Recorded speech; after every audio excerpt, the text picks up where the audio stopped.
Small victories. Had a bad fitting. I thought it was the motor, but it was the fitting. I'll let that run for a little bit.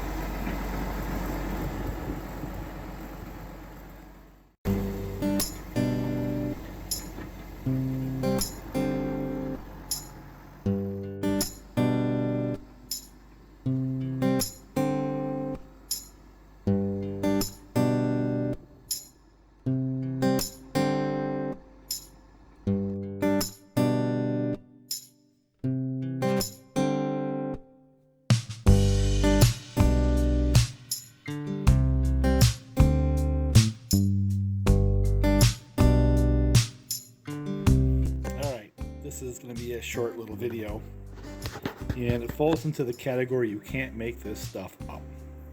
Okay, so I bought this ALCO.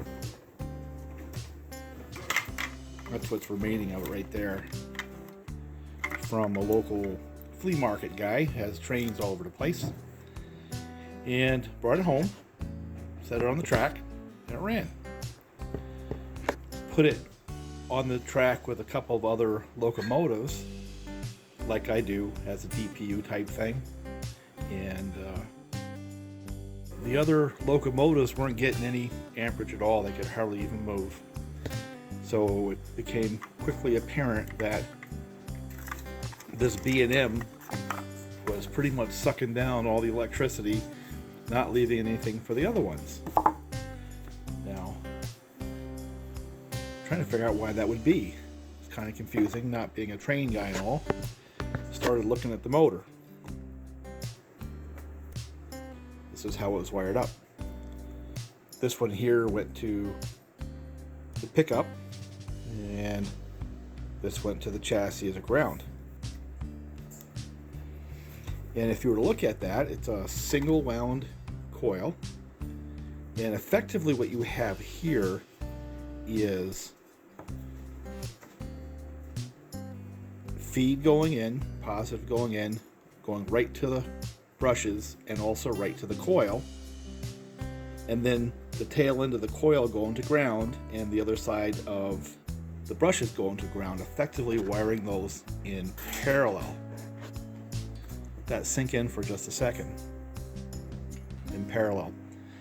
For those who are not electrically educated, that means that both circuits are getting the same input and they're dumping to the same ground, and now you effectively have two parallel channels for the electricity to go from positive to ground. Two conduits. So,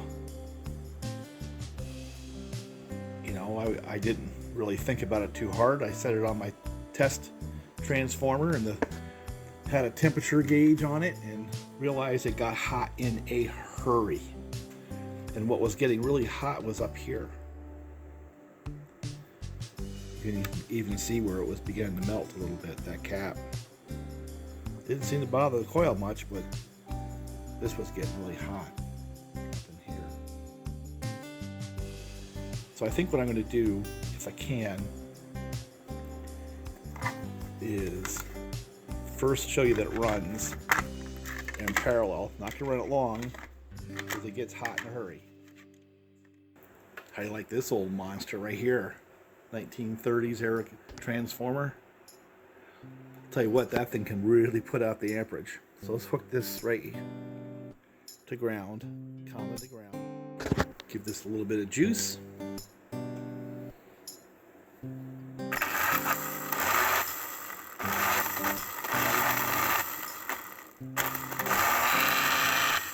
Watch the sparks.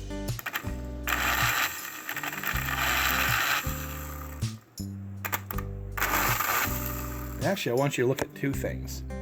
The direction that it's running right now, watch what happens to the brushes. Basically what's happening, there's two parts of the story. One is running in this particular direction. When that screw gear on the motor starts pushing, it's pushing up into the brushes versus pushing down into the bushing, which is on this plate. So that's another deal. So This is wired in parallel and it's running backwards, which is not a bad deal.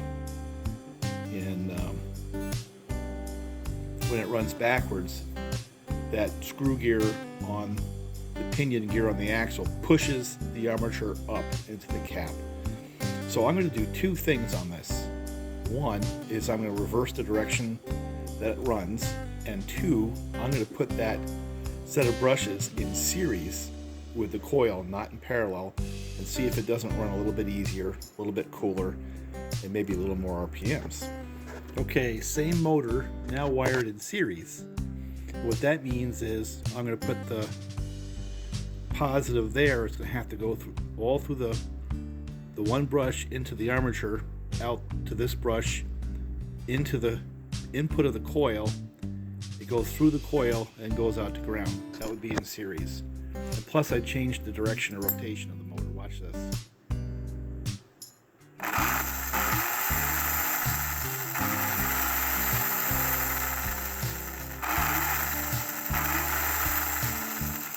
I can actually cut the voltage in half and it'll still run.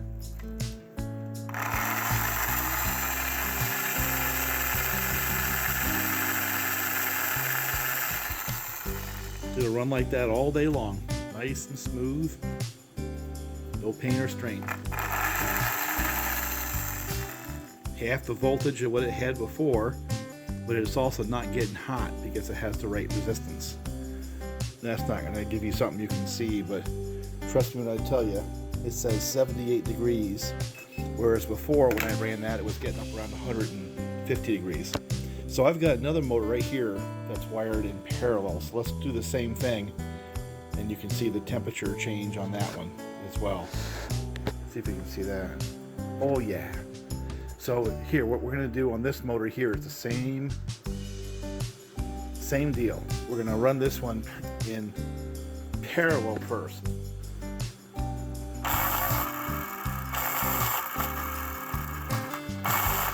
This works.